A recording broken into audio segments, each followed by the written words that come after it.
par là, c'est fort. Tu regardes devant, tu articules, d'accord? Et tu respires. Ne lis pas trop vite, ok? Et tout va bien se passer.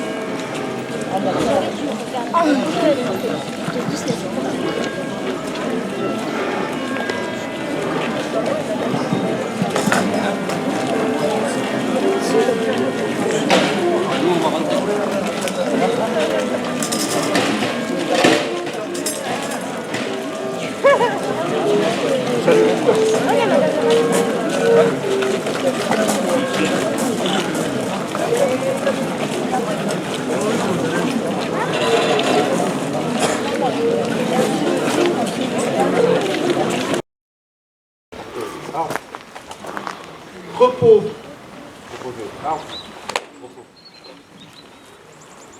Monsieur le maire, mesdames, messieurs les élus, mesdames, messieurs les autorités militaires, les représentants d'anciens combattants et du souvenir français, mesdames, messieurs, je vous souhaite la bienvenue à cette cérémonie de commémoration de l'armistice du 11 novembre 1918 qui se déroulera de la façon suivante.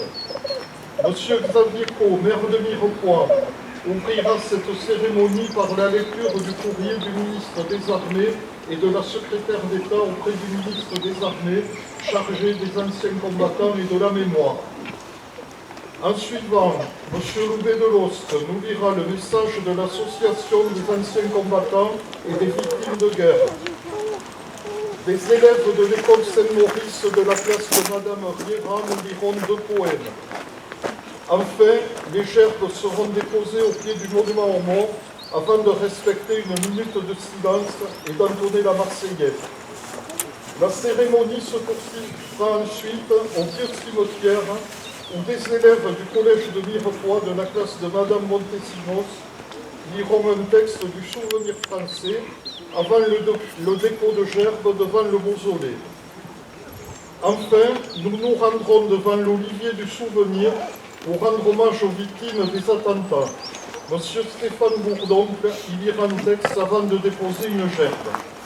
Pour conclure cette cérémonie, un vin d'honneur sera servi à la salle porte Paul-Larvier, auquel vous êtes toutes et tous conviés. Je vous remercie de votre attention. Je donne la parole à monsieur le maire. Mesdames et messieurs les autorités ici représentées et précédemment citées, chers concitoyens, voici le récit d'une lettre d'un soldat envoyée à un ami en février 1915.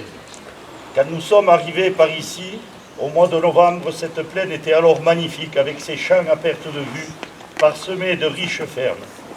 Maintenant, c'est le pays de la mort. Tous ces champs sont bouleversés, piétinés, les fermes sont brûlées ou en ruine, et une autre végétation est née. Ce sont les petits monticules surmontés d'une croix ou simplement d'une bouteille renversée dans laquelle on a placé les papiers de celui qui dort là. Ces mots ont été écrits par Michel Topiac, 29 ans, fils d'ouvrier agricole du Tarn-et-Garonne.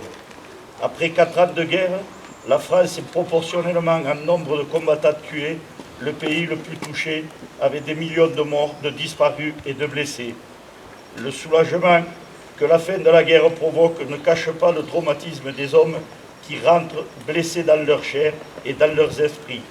Les familles dont le père, les fils ne rentrent pas, pleurent leur mort. Les habitants des villages se recueilleront par la suite autour des monuments aux morts, comme le nôtre. Nous rendons ainsi hommage aujourd'hui à tous ces soldats qui sont morts pour la France pendant la Première Guerre mondiale. Par la suite, de nombreux soldats ont perdu la vie au nom de la France tout au long de son histoire. Aujourd'hui encore, des militaires risquent leur vie pour défendre notre République et ses principes. L'actualité française nous rappelle combien la paix est un bien précieux.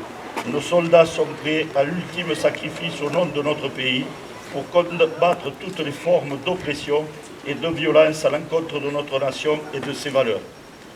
Nous les assurons aujourd'hui de notre soutien et de notre plus grande reconnaissance. Plus que jamais, nous...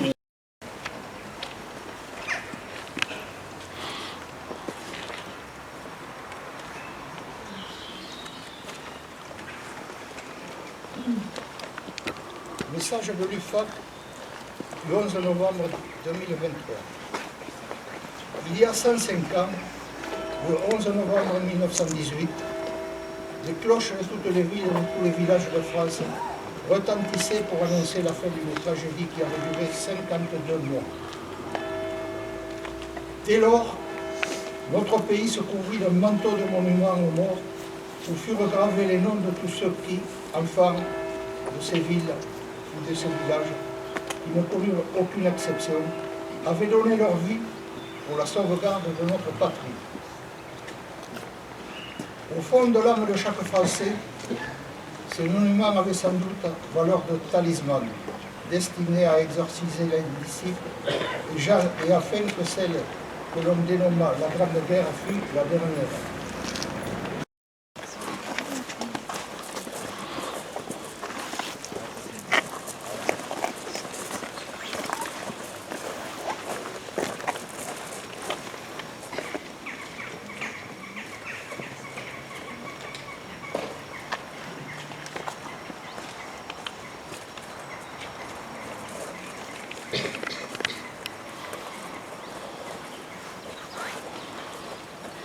J'appelle Madame Bies pour le souvenir français.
J'appelle Monsieur le maire pour le conseil municipal.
Relevé. Repos. Pompez.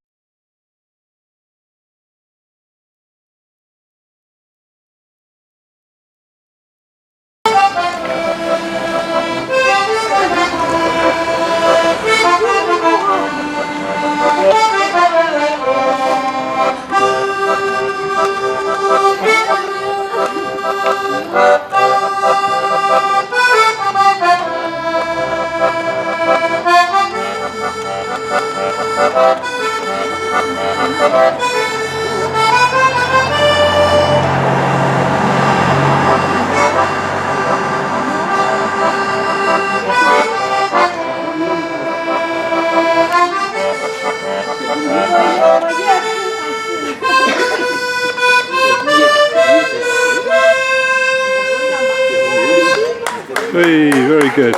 Très bien.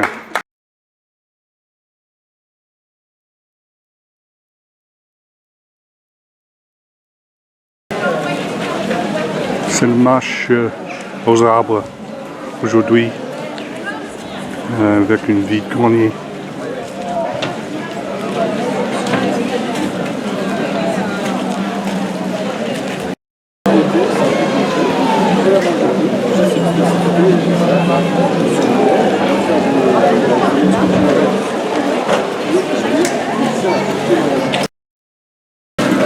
Si vous le voulez, Nadine peut y aller. J'en ai ramassé. C'est les enfants. Et le soir, je suis